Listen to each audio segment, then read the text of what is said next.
Bismillahirrahmanirrahim. Assalamualaikum warahmatullahi wabarakatuh. Hai rekan mahasiswa, kita kembali lagi dalam mata kuliah Hukum Lingkungan. Alhamdulillahirrabbilalamin, kita masih diberikan kesempatan untuk bertemu kembali secara virtual melalui video pembelajaran YouTube di tatap muka yang ke-15 atau tatap muka yang terakhir pada semester ganjil ini sebelum kita melaksanakan ujian akhir semester.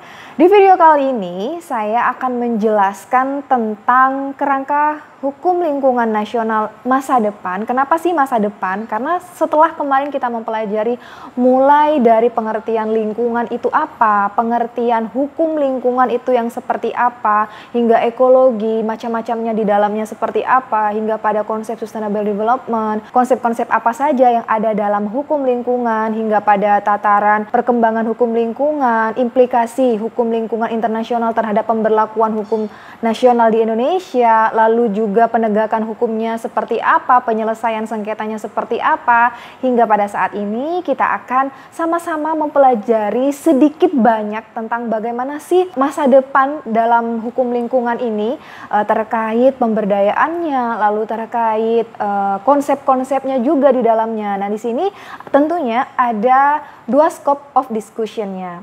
Yang pertama di sini ada aspek pertimbangan, yang kedua ini ada integrasi prinsip hukum lingkungan, di mana dari kedua skop ini nantinya saya akan menjelaskan secara garis besarnya saja bahwa di dalam aspek pertimbangan terhadap hukum lingkungan nasional untuk masa depan ini yang seperti apa. Kenapa di dalam mencanangkan hukum untuk masa depan, khususnya untuk hukum lingkungan ya, untuk pemberdayaan lingkungan nasional, pengelolaan lingkungan hidup ya. Kemudian ada juga pengintegrasian ya. Yang kemudian hal ini dikaitkan dengan prinsip-prinsip di dalam hukum lingkungan. Nah, tentunya teman-teman di sini juga sama-sama tahu di mana di dalam prinsip-prinsip hukum lingkungan mulai dari sustainable development, environmental sustainable development, terus ada pencemar membayar dan masih banyak lagi di dalam prinsip-prinsip hukum lingkungan ini. Tentunya nanti kita akan mengintegrasikan. Sebenarnya yang lebih prefer ini kita menggunakan prinsip-prinsip yang mana di dalam hukum lingkungan untuk hukum lingkungan Indonesia di masa depan. Nah, tanpa berlama-lama lagi, langsung saja kita ke pembahasan pada materi kali ini.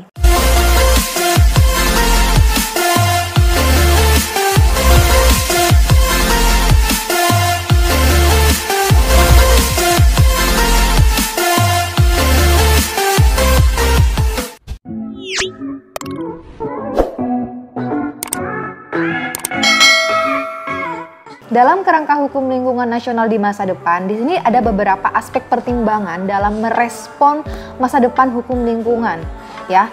Karena di sini sebenarnya hukum lingkungan nasional itu kan bersifat tidak hanya untuk saat ini, tapi untuk masa yang akan datang juga. Makanya di sini kita sebagai kaum akademisi juga harus memperhatikan hal tersebut. Selain kita sebagai masyarakat umum, artinya masyarakat secara luas yang dalam hal ini adalah sebagai perusak, sebagaimana yang saya sebutkan pada pembelajaran saya yang sebelum-sebelumnya, di mana kita di sini juga memiliki tanggung jawab moral dan juga tanggung jawab secara non-moralnya. Nah, di sini ada beberapa aspek pertimbangan dalam merespon perkembangan hukum lingkungan secara nasional di masa depan. Di sini paling tidak ada 6 aspek. Yang pertama kita lihat dari sisi fisiografinya, selain itu kita bisa juga lihat dari sisi geografinya, dan yang terakhir kita harus melihat juga kondisi demografinya. Nah, apa sih Bu sebenarnya dikatakan sebagai fisiografi, geografi, dan juga kondisi demografi? Ya, teman-teman di sini pada saat duduk di bangku SMA ataupun di masih bangku SMP pasti tidak asing dengan kata-kata geografi. Nah, kalau kita mempelajari mata pelajaran pada saat SMA atau SMP, mata kuliah geografi itu kan mempelajari tentang bumi ya. Kita urutkan saja di sini mulai dari fisiografinya dulu. Kita pahami dulu nih secara garis besar apa sih yang dikatakan sebagai fisiografi. Kita bisa melihat dari suku katanya dulu. Kalau fisiografi itu berasal dari suku kata fisik. Artinya di sini ada yang dilihat adalah di dalam fisiografi adalah letak fisik suatu negara. berdasarkan fisiknya.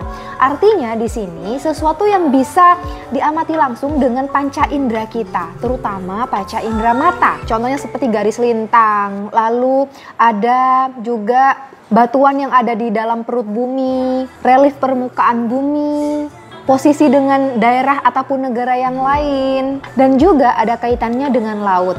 Nah, kita paling tidak sudah mengetahui ya apa sih yang dikatakan dan juga contohnya seperti apa dari fisiografi. Kenapa ini menjadi aspek yang pertama yang perlu kita perhatikan dalam mewujudkan kerangka hukum nasional di masa depan supaya lebih baik dan lebih tertata. Nah, artinya kalau kita sudah tahu nih posisi Indonesia, kondisi fisiografinya itu yang seperti apa. Misalnya dengan negara tetangga itu kondisi garis batasnya seperti apa, lalu garis bujurnya itu seperti apa dengan negara lain, lalu kaitannya dengan lautnya yang seperti apa, apakah di sini memiliki pengaruh juga terhadap negara lain kalau misalnya kita melakukan aktivitas di dalam perairan di Indonesia misalnya. Nah, kita juga harus memperhatikan hal-hal yang seperti itu. Nah, contohnya seperti Indonesia, di mana Indonesia ini merupakan negara kepulauan yang sangat banyak bersinggungan dengan daerah-daerah kelautannya, daerah-daerah perairannya. Nah, di sini kita juga sudah mengetahui ya, di mana atau apa sih yang dikatakan sebagai kondisi fisiografis dan juga kondisi fisiografis di Indonesia. Nah, selanjutnya kita menginjak kepada kondisi geografis di Indonesia. Mendengar kata geografis, kita semakin mengingat masa-masa kita berada di sekolah ya, berada di sekolah, di bangku sekolah pada saat SMA ataupun pada saat SMP. Mungkin mata pelajaran ini adalah mata pelajaran yang ya bisa dikatakan dominan ya untuk anak IPS. Nah, tapi di sini kita sedikit aja nih mengetahui secara garis besarnya aja bahwa Indonesia berdasarkan kondisi geografisnya atau letak geografis ini adalah letak suatu wilayah. Ya, kita melihat dari sisi aspek buminya, kita melihat letaknya. Nah, letak negara ini berdasarkan kenyataan di permukaan bumi. Nah, di mana letak ini harus ditinjau berdasarkan daerah-daerahnya, daerah-daerah di sekitarnya. Nah, karena itu kondisi geografis ini terletak di antara dua benua. Ya, Indonesia ini terletak di antara dua benua dan juga Indonesia terletak di antara dua samudra. Ya, Indonesia berdasarkan kondisi geografisnya terletak di antara dua benua dan juga dua samudra. Dua benua tersebut adalah benua Australia dan juga benua Asia. Sedangkan Indonesia terletak di antara dua samudra, yaitu Samudra Hindia dan juga Samudra Pasifik.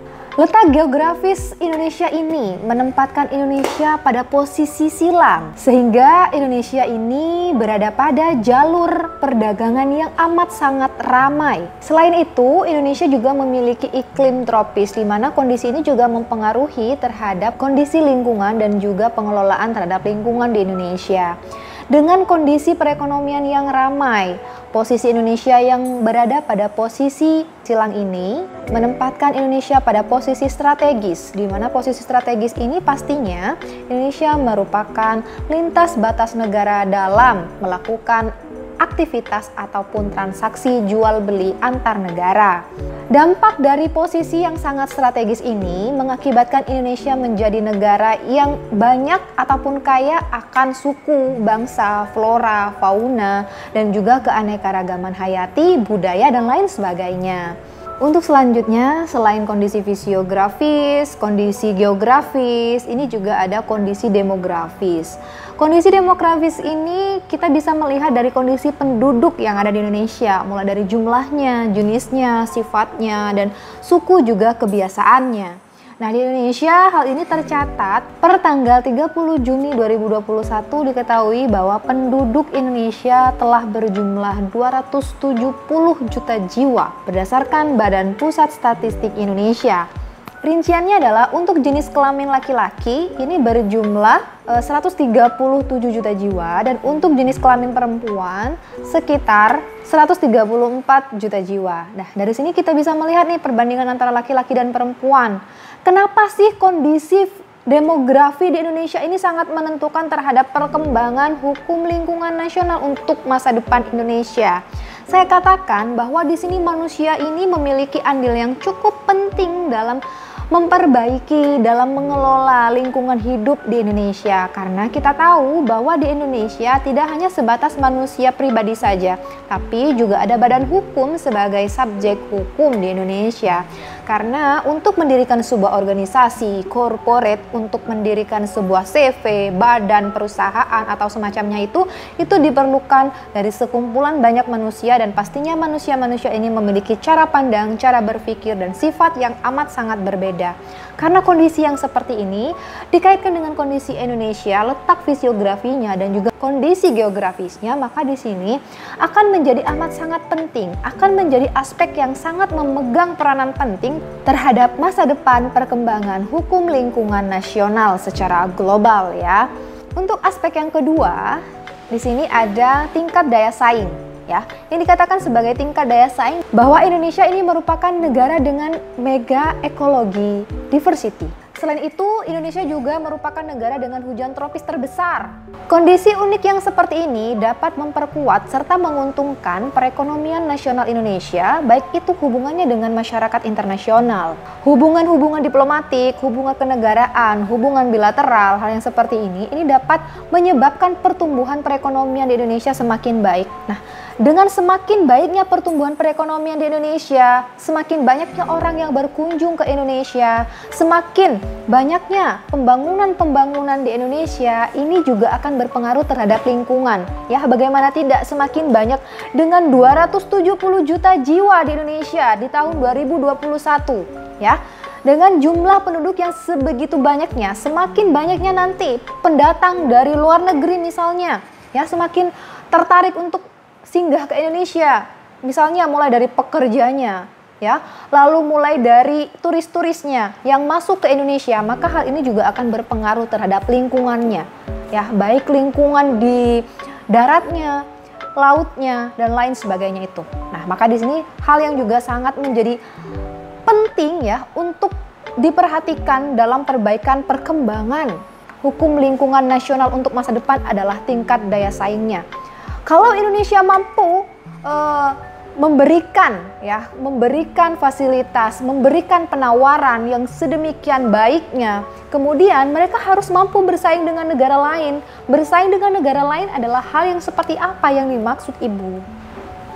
Bersaing dengan negara lain yang dimaksud di dalam hal ini adalah mereka harus mampu menerapkan konsep-konsep di dalam hukum lingkungan, mulai dari pertanggungjawaban negara, sustainable development di dalamnya, yang berbasis lingkungan hidup. Mereka harus memperhatikan hal itu. Tidak lepas dari itu juga tanggung jawab negara, ya, sebagai pengemban amanah di Indonesia dalam melakukan pengelolaan terhadap kekayaan yang ada di Indonesia untuk sebesar-besarnya kemakmuran rakyat. Oke, kita masuk kepada aspek yang ketiga. Aspek yang ketiga ini adalah kondisi ekonomi yang timpang. Kenapa kondisi ekonomi yang timpang ini menjadi sebagai aspek penentu dalam perkembangan hukum lingkungan nasional di masa depan? Karena kita lihat saja ya, kondisi masyarakat di Indonesia dengan adatnya yang kental, dengan masyarakatnya yang masih memiliki sifat keagrarisan, karena tidak menafikan bahwa masyarakat Indonesia ini masih tergantung terhadap sumber daya alamnya. Bayangkan kalau misalnya Indonesia mengalami perubahan dari segi sumber daya alamnya semakin terkikis, maka akan banyak masyarakat Indonesia yang merasa lapangan pekerjaannya itu akan semakin tidak ada. Kalau misalnya ya sumber daya alamnya semakin dihabiskan dengan pembangunan, sementara pembangunan itu tidak menyerap masyarakat Indonesia secara banyak, maka di sini akan mengakibatkan pengangguran pula. Nah, ini harus diperhatikan juga agar tidak terjadi ketimpangan antara masyarakat yang agraris dengan masyarakat adat, dengan masyarakat metropolitan, dengan masyarakat megapolitan. Nah, hal ini juga menjadi catatan tersendiri bagi kita sebagai kaum akademisi dan juga bagi pemerintah selaku pembuat kebijakan itu, ya. Selain itu, di aspek yang keempat, kita juga ada situasi berlanjutnya tata pemerintahan yang buruk. Nah, kenapa sih tata pemerintahan lagi yang menjadi aspek penentu dalam perkembangan perekonomian nasional di masa depan? Karena bad governance kita bisa melihat dalam hal ini. Pemerintah yang condong untuk berpihak kepada kaum elit, berpihak kepada kaum yang memiliki kepentingan-kepentingan tertentu, ini bukan menjadi hal yang hanya sementara. Karena apabila terus-terusan seperti ini tidak segera ditindaklanjuti, tidak segera dibenahi ya, mulai dari pola pikir kita, lalu mulai dari kultur kita ya, lalu kebiasaan kita dalam organisasi kita. Nah, maka ini akan berpengaruh pula terhadap apa yang akan kita lakukan terhadap Indonesia dan juga alamnya yang ada di situ. Sumber daya alamnya yang nanti yang akan menjadi korban. Dan untuk itu, kita sebagai masyarakat akan menjadi korban pula dari terkikisnya sumber daya alam yang semakin buruk ya. Maka kondisi pemerintahan yang baik dengan melakukan keterbukaan, melakukan transparansian dalam kita melakukan pengelolaan lingkungan hidup. Dan ini juga perlu didukung oleh peran pemerintah terhadap membuat kebijakan, melakukan pengawasan, lalu menindaklanjut hal yang seperti ini. Maka kita juga perlu menjadi hal yang sangat berkontribusi, menjadi pihak yang sangat memberikan kontribusi terhadap perbaikan dan juga kemaslahatan sumber daya alam dan juga masyarakat di Indonesia. Aspek yang selanjutnya, yaitu aspek yang kelima di sini adalah ketidakadilan ataupun ketimpangan pengalokasian sumber daya alam. Kenapa dikatakan seperti itu? Kita bisa lihat di daerah-daerah yang memiliki kemajuan seperti Jakarta, Surabaya, Makassar, dan lain sebagainya itu merupakan kota-kota yang tingkat perekonomiannya cukup tinggi. Selain itu, sumber daya alamnya di daerah itu seperti Jakarta, Surabaya, dan lain sebagainya termasuk daerah yang sangat minim sumber daya alam. Mulai dari sumber daya hutannya, lautnya, sungainya, dan lain sebagainya, mereka sangat kekurangan hal itu. Maka dari itu, ketimpangan yang seperti ini dan juga pertumbuhan perekonomian yang masih timpang ya, ini juga harus diperbaiki, harus disamaratakan, dan ini memerlukan, memang tidak mudah ya, memang tidak mudah. Dan kenapa ini menjadi hal yang sangat prospek dan menjadi aspek yang sangat mempengaruhi terhadap keberlanjutan, terhadap pembaharuan untuk masa depan hukum lingkungan nasional di Indonesia. Jadi bukan hal yang mudah dan sangat memerlukan waktu yang sangat panjang untuk memperbaiki hal yang semacam ini. Maka mulai dari sekarang kita harus menata hal yang seperti itu, mulai dari menyamaratakan. Artinya menyamaratakan di sini tidak harus sama rata ya, misalnya di Kalimantan seperti ini, lalu di Jakarta seperti ini, tidak harus seperti itu.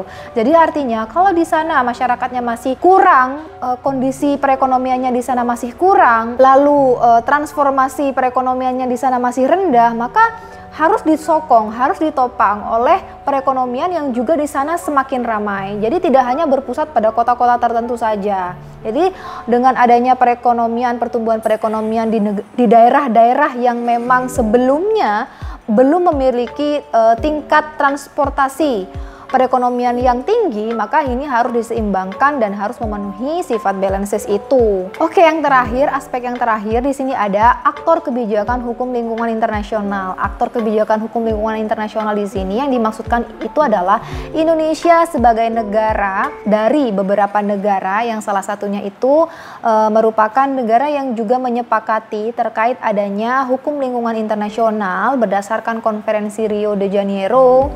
Ya, di sini juga perlu kita ketahui bahwa Indonesia sebagai salah satu negara yang turut menandatangani dan juga meratifikasi pengaturan hukum lingkungan internasional ini disebut sebagai aktor dalam kebijakan hukum lingkungan, karena Indonesia dalam hal ini apabila Indonesia memiliki kapasitas dan juga kapabilitas tinggi dalam mengimplikasikan hukum internasional itu ke dalam hukum nasionalnya, sehingga hal ini menjadi hal yang sangat prospek. Misalnya melalui Konferensi Rio de Janeiro, Indonesia menetapkan konsep sustainable development itu. Nah, maka Indonesia harus konsisten menggunakan sustainable development itu.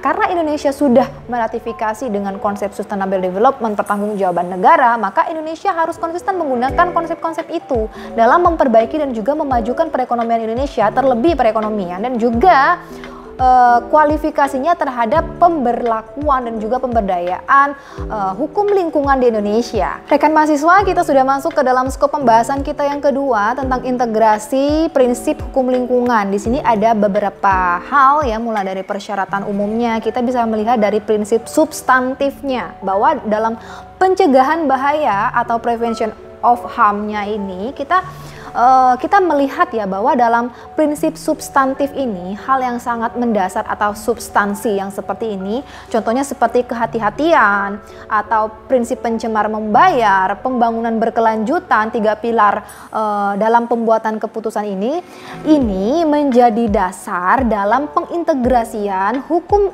lingkungan nasional untuk masa depan. Nah, prinsip-prinsip substansi seperti ini juga tidak terlepas dari adanya konferensi Rio de Janeiro dan juga konferensi-konferensi internasional lainnya yang memang diikuti oleh Indonesia dan disepakati oleh banyak negara. Nah, salah satunya Indonesia menjadi bagian dari konferensi Rio de Janeiro ini. Dalam pencegahan bahaya ini, prevention of harm ini, lalu ada precautionary principle ya, ada pencemar membayar. Di sini merupakan prinsip-prinsip yang dianggap sangat substansif atau sangat mendasar. Kenapa ini dipilih ataupun menjadi hal yang sangat prospek terhadap persyaratan hukum umum dalam mengintegrasikan prinsip-prinsip di dalam hukum lingkungan. Yang selanjutnya, prinsip yang selanjutnya ini ada prinsip penting dalam proses. Di sini ada 3 akses. Yang pertama, akses hak dan kewajiban atas informasi. Yang kedua, ada akses berpartisipasi. Yang ketiga, ada akses untuk memperoleh keadilan. Contohnya adalah pengaduan, menuntut, dan lain sebagainya. Nah, prinsip penting dalam proses ini adalah merupakan prinsip yang sangat didominasikan selain prinsip substantif tadi, karena prinsip dalam proses ini juga mengedepankan asas-asas di dalam hukum lingkungan di dalam UU PLH nomor 32 tahun 2009. Dalam hal ini masyarakat untuk mendapatkan akses atas hak dan kewajibannya mendapatkan informasi di sini adalah informasi misalnya kondisi Indonesia saat ini, lalu apakah sumber daya alam Indonesia saat ini dikatakan baik, lalu kondisi masyarakat Indonesia itu seperti apa saat ini. Mereka itu berhak mendapatkan informasi-informasi ataupun akses untuk mengetahui informasi yang seperti ini. Jadi masyarakat Indonesia itu tidak boleh ditutup mata dan juga ditutup telinganya terhadap kondisi Indonesia yang sebenarnya saat ini seperti apa. Maka itu merupakan hak mereka untuk mendapatkan akses terhadap informasi itu. Dan selain itu juga ada akses untuk berpartisipasi. Nah, akses berpartisipasi itu tidak terlepas dari tadi ya, untuk kita masyarakat awam berusaha untuk memperbaiki dan juga berupaya dalam mengelola lingkungan hidup ini agar semakin baik. Nah, selain itu juga ada akses untuk memperoleh keadilan, mulai dari pengaduan, menuntut, dan lain sebagainya. Ini juga terkait dalam hal pemberian izin. Dalam hal misalnya ada suatu perusahaan atau CV atau korporasi yang dirasa telah memiliki ataupun mengantongi izin, tapi mereka tidak melakukan ataupun keluar dari aspek-aspek yang telah tertulis di dalam izin yang telah dikeluarkan itu, maka di sini masyarakat berhak melakukan pengaduan, berhak melakukan pengaduan, berhak melakukan penuntutan, dan lain sebagainya itu. Dan kita masuk kepada prinsip yang ketiga, yaitu prinsip keadilan. Di sini ada 3 hal. Yang pertama kita harus perhatikan di dalam prinsip keadilan adalah keadilan antar generasi. Keadilan antar generasi dalam hal ini adalah kalau kita melihat kata generasi, pastinya ada generasi tua, generasi muda, generasi masa sekarang, generasi masa depan ya. Berarti di sini harus ada keadilan di antara generasi-generasi itu. Tidak hanya generasi tua yang diperhatikan, tidak hanya generasi muda yang diperhatikan, tidak hanya generasi sekarang yang diperhatikan, tidak hanya generasi masa depan yang diperhatikan. Karena di sini yang menjadi titik tombak adalah semua generasi. Karena semua generasi ini adalah mobilitas, artinya mereka memiliki peranan penting dalam melakukan segala aktivitas mereka di bumi ini, di alam ini, di negara ini. Maka semuanya ini pasti harus melaksanakan tugas, hak dan kewajibannya masing-masing dan memiliki hak dan kewajibannya masing-masing, serta mereka harus bertanggung jawab terhadap apa yang telah mereka lakukan. Misalnya mereka telah melakukan sebuah kesalahan. Yang kedua adalah tanggung jawab yang sama namun berbeda. Ya, adalah di sini kalau misalnya kita melihat pada generasi tua, ya, generasi tua. Lalu dengan generasi muda, mereka memiliki hak dan kewajiban yang pastinya berbeda. Nah, selain itu, hak dan kewajiban itu harus sama-sama dijalankan. Nah, kemudian hak mereka apa saja? Misalnya, orang tua, ya, mereka berkewajiban untuk bekerja dan menafkahi anak-anaknya. Sedangkan anak-anaknya memiliki kewajibannya apa? Menempuh pendidikan yang sebaik-baiknya, lalu berprestasi, tidak menggunakan obat-obatan terlarang. Nah, hal yang seperti ini merupakan tanggung jawab, namun berbeda, porsinya berbeda. Ini dikatakan sebagai common but different responsibilities. Mereka memiliki tanggung jawab yang berbeda terhadap apa yang telah menjadi batasan dirinya, terhadap apa yang sudah menjadi porsi terhadap dirinya. Maka di sini manusia itu sendiri amat sangat berperan penting terhadap keadilan di dalam hukum lingkungan dan juga terhadap perkembangan hukum lingkungan nasional di masa depan. Selain itu, pada poin yang ketiga ini ada perlindungan terhadap masyarakat adat. Karena masyarakat adat ini memiliki keunikan yang sangat beda dari yang lain, maka di sini memiliki perhatian yang cukup khusus terhadap masyarakat adat. Karena masyarakat adat ini justru perlu dipelihara, perlu dipertahankan, dan perlu dilestarikan. Karena masyarakat adat ini adalah aset dan juga warisan bangsa. Nah, hilangnya masyarakat adat seperti ini akan juga menghilangkan karakter dan juga ciri khas bangsa Indonesia sebagai negara yang sangat kaya akan budaya, bahasa, dan juga keanekaragaman hayatinya. Pengintegrasian prinsip hukum lingkungan di sini selain kita melihat pada prinsip-prinsip hukum lingkungannya, kita juga melihat pada ukuran pelaksanaannya. Ukuran pelaksanaan yang dimaksud di sini adalah penilaian. Ya, penilaian terhadap aktivitas sebelum pelaksanaan itu dilaksanakan. Misalnya AMDAL-nya dicek, penilaian resikonya, ya, evaluasi strategisnya, dan lain sebagainya. Ini merupakan aspek-aspek penilaian yang perlu dilakukan baik oleh pemerintah, masyarakat itu sendiri dalam melakukan usaha. Ini adalah ukuran pelaksanaan dari penerapan terhadap prinsip-prinsip lingkungan hidup itu. Nah, selain itu di dalam ukuran pelaksanaan ini ada ukuran pengaturan. Ukuran pengaturan yang dimaksud ini misalnya contohnya nih, pemberian izin, pengukuran, prosedur, pembatasan dan juga larangan, pembuatan standar, penggunaan lahan, ini merupakan ukuran pengaturan, di mana ukuran pengaturan ini dibuat untuk menselaraskan dan juga menertibkan aktivitas masyarakat dalam mengelola lingkungan hidup mereka. Maka ukuran pelaksanaan ini sangat diperlukan untuk merealisasikan prinsip-prinsip dan konsep-konsep di dalam hukum lingkungan. Yang terakhir, kita sudah masuk kepada ukuran ketaatan. Ukuran ketaatan ini masuk dalam ruang lingkup pengintegrasian prinsip-prinsip hukum lingkungan, di mana ukuran ketaatan ini adalah suatu realisasi juga terhadap prinsip-prinsip ekonomi, terhadap prinsip-prinsip hukum lingkungan itu tadi. Ukuran ketaatan ini termasuk insentif ekonomi, ketaatan terhadap aspek-aspek di dalam hukum perdata, pidana, dan juga administrasi di dalam ranah hukum lingkungannya. Selain itu, pengaturan pada tingkat institusi di dalam satu atap, kekuatan penegakan yang terdesentralisasi, yang dimana hal ini didukung dan juga di backup dengan baik oleh pemerintah. Maka di sini tidak boleh adanya bad governance. Maka di sini good governance ini sangat dijunjung tinggi dengan asas-asas keterbukaan dan juga transparansi di situ. Oke, seperti itu penjelasan saya terkait materi kita yang ke-15 terkait kerangka hukum lingkungan nasional di masa depan. Akhir kata, saya ucapkan terima kasih banyak kepada teman-teman semua yang telah menyaksikan video saya. Semoga video ini bermanfaat. Jika ada kekurangan, saya mohon maaf yang sebesar-besarnya. Selamat beraktivitas, sampai jumpa di video-video saya selanjutnya. Assalamualaikum warahmatullahi wabarakatuh. Oke, segitu dulu video dari aku. Semoga kalian berkenan. Dan jika ada saran, silahkan komen di kolom komentar ya. Terima kasih yang sudah nonton, dan buat teman-teman yang sudah dukung aku melalui channel ini, terima kasih banyak. Salam hangat dari aku, being wise in doing something will make you more valuable. Sampai jumpa di video selanjutnya. See you and bye-bye. Wassalamualaikum warahmatullahi wabarakatuh.